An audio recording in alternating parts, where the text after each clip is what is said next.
kehilangan bayi di dalam kandungan itu bagi sebagian orang itu hanya seperti hayalan atau halusinasi atau hamil semu. Tapi saya beberapa kali menemukan terjadi itu di sini.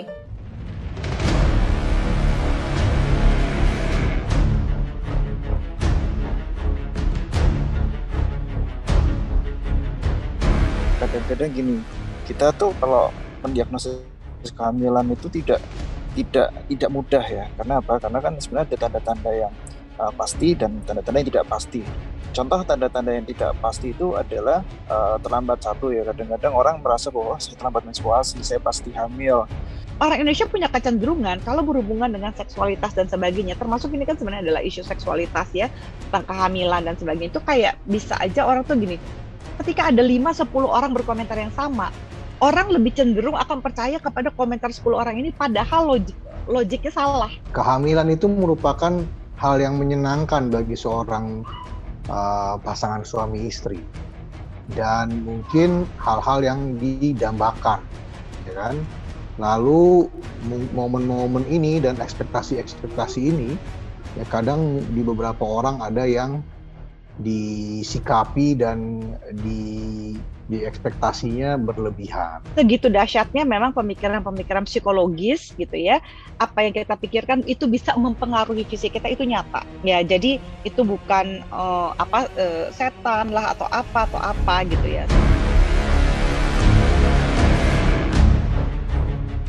Guys, kalian udah denger belum kabar yang kemarin ini sempat viral soal perempuan yang kehilangan janin di kandungannya? Jadi, ada tenaga kesehatan yang cerita lewat video bahwa dia baru aja mereksa seorang perempuan yang menurut dia hamil 6 bulan. Kehamilan perempuan itu sempat dia pastiin dong sama si bidan itu. Jadi lewat pemeriksaan fisik 1 hari sebelumnya, katanya di pemeriksaan itu masih ada detak jantung dan kondisi kehamilan si pasien ini dalam keadaan baik. Sampai tiba-tiba dalam pemeriksaan besok harinya, semua tanda-tanda kehamilan itu hilang, guys.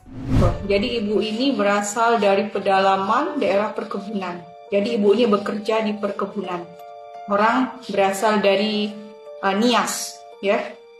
Sore kemarin ibu ini datang memeriksakan kandungannya kepada saya dan alhamdulillah kemarin masih bagus semuanya. Tiba-tiba sore ini dia datang lagi kepada saya dalam keadaan perutnya sudah kempes. Dan tidak ada tanda-tanda kehamilan. Tanda-tanda kelahiran juga tidak ada. Nakes di video ini juga cerita kalau si perempuan pada malam hari sebelum pemeriksaan terakhir itu mimpi ketemu nenek-nenek yang ngelus-ngelus perut dia sambil minta janin yang ada di dalam kandungannya. Ih, serem gak sih? Iya, si nakes itu sendiri yang cerita soal mimpi pasien yang tiba-tiba janinnya hilang itu. Saya bilang sama ibu itu, ibu izinkan nenek itu ambil bayi ibu. Sebelum saya sempat bilang iya, nenek itu sudah tak ada lagi bu katanya. Ya. Dan ini kejadian. Jadi baru selesai sore ini saya baru suruh rujuk dia ke spesialis kandungan untuk benar-benar di USG kembali. Apa memang kemarin dia itu hamil atau tidak? Tapi berdasarkan pemeriksaan saya beberapa kali bertemu dia, ada 3 kali sudah, dia memang dalam keadaan hamil. Jadi kehilangan bayi di dalam kandungan itu bagi sebagian orang itu hanya seperti hayalan atau halusinasi atau hamil semu. Tapi saya beberapa kali menemukan terjadi itu di sini. Jadi kalau kalian yang tidak percaya silahkan skip karena memang masih banyak kita menemukan hal-hal seperti itu di sini. Jujur fenomena ini mengherankan banget sih buat gue. Tapi jelas gue nggak paham apa sih yang ada di balik fenomena ini. Nah makanya gue akan bahas bareng dokter kandungan dan juga psikolog soal fenomena hilangnya janin dari pasien yang katanya sudah mengandung 6 bulan ini. Kehilangan janin itu tidak mungkin ya, hampir tidak mungkin. Jadi kalau sudah sekali terdiagnosis hamil selama tidak mengalami suatu keguguran, pastinya kehamilan itu akan berkembang ya. Memang kadang-kadang gini, kita tuh kalau mendiagnosis kehamilan itu tidak mudah ya. Karena apa? Karena kan sebenarnya ada tanda-tanda yang pasti dan tanda-tanda yang tidak pasti. Contoh tanda-tanda yang tidak pasti itu adalah terlambat satu ya. Kadang-kadang orang merasa bahwa saya terlambat menstruasi, saya pasti hamil. Atau ada tanda-tanda yang tidak pasti lainnya seperti mual muntah, perut membesar, kadang-kadang payudaranya terasa keras. Bahkan tes pack positif pun belum tentu hamil gitu loh ya. Nah, tanda pasti itu ya satu-satu imaging sebenarnya. Jadi memang kita harus memastikan dengan pemeriksaan ultrasonografi atau USG. Nah, USG sendiri memang disarankan dilakukan paling nggak sekali itu di trimester pertama. Biasanya rata-rata kita sarankan di usia kehamilan sekitar 12 minggu sampai 13 minggu. Nah, mestinya pada saat itu sudah bisa kita pastikan bahwa seorang wanita yang mengalami tanda dan gejala hamil tadi itu memang benar-benar hamil atau tidak ya. Jadi nanti sudah tampak kantongnya, sudah tampak janinnya di situ, bahkan sudah tampak pulsasi atau calon jantung janinnya. Jarang terjadi. Ya cuman mungkin terjadi di manusia, bahkan di hewan peliharaan pun seperti itu. Itu poin nomor 1. Poin nomor 2, kehamilan itu merupakan hal yang menyenangkan bagi seorang pasangan suami istri. Dan mungkin hal-hal yang didambakan, ya kan? Lalu momen-momen ini dan ekspektasi-ekspektasi ini, ya kadang di beberapa orang ada yang disikapi dan di ekspektasinya berlebihan, ya tidak sesuai dengan apa yang terjadi. Jadi itu adalah bentuk respon tubuh yang berusaha memahami bahwa saya ini ingin merasakan kehamilan.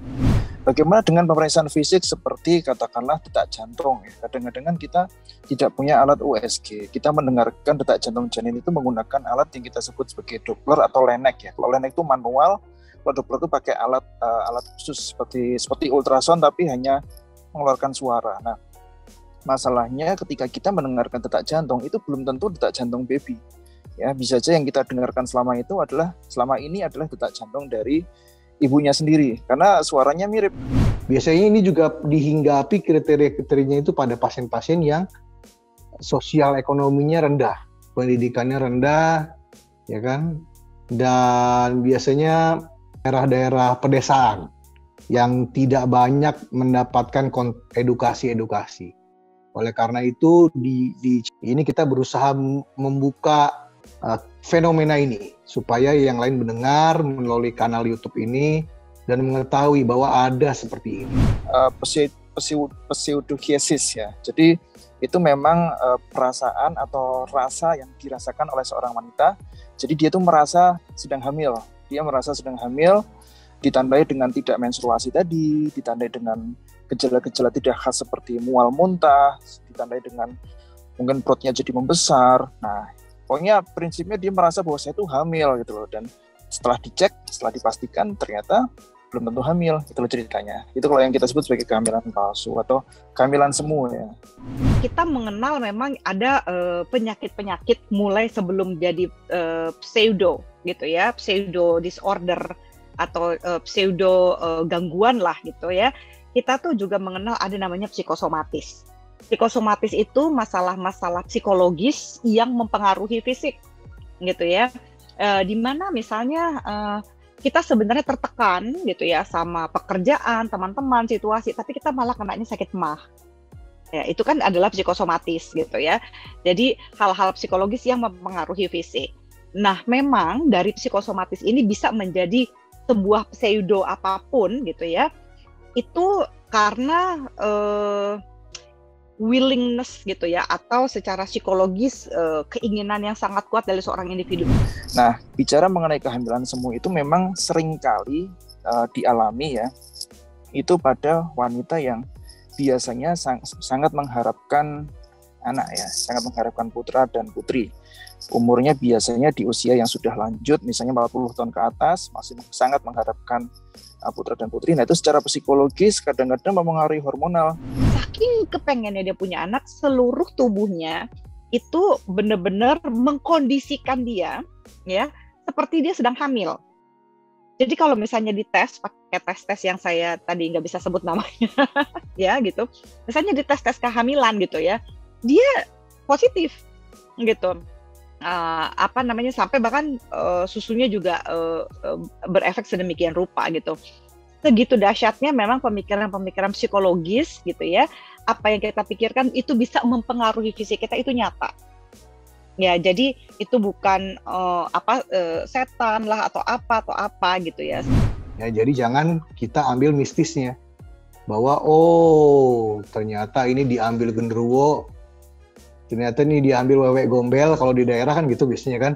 Nah, lalu berikutnya gejalanya biasanya gimana? Yang tadi karena ekspektasi berlebihan dan delusi, otomatis tubuh akan meng-create sinyal-sinyal saraf yang nantinya akan seperti orang hamil gitu. Jadi tubuh akan memproduksi sendiri delusi tubuh lah gitu.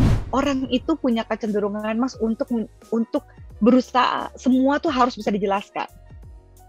Semua tuh harus bisa dilogikain. Tapi logikanya ya beda-beda gitu ya. Logika berpikir orang kan ada juga terjadi logical fallacy ya Mas ya, gitu, atau logika berpikir yang salah gitu.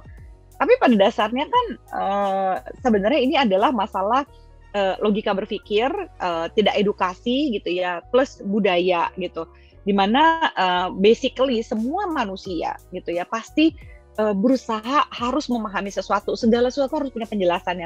Kenapa kita punya folklore, kita punya hikayat gitu ya, kita punya tales, kita punya legend gitu ya, kita punya ini itu karena apa? Semuanya ini kan berdasarkan dari cerita-cerita. Orang Indonesia punya kecenderungan kalau berhubungan dengan seksualitas dan sebagainya, termasuk ini kan sebenarnya adalah isu seksualitas ya, tentang kehamilan dan sebagainya, itu kayak bisa aja orang tuh gini, ketika ada 5-10 orang berkomentar yang sama, orang lebih cenderung akan percaya kepada komentar 10 orang ini, padahal logiknya salah gitu, logikanya salah. Tapi karena apa? Meyakinkan sekali orang-orang yang salah kaprah ini, yang tidak teredukasi, yang tidak paham ini, lebih kencang kan suaranya gitu ya, tong kosong nyaring bunyinya, mereka lebih kencang dan itu lebih didengar.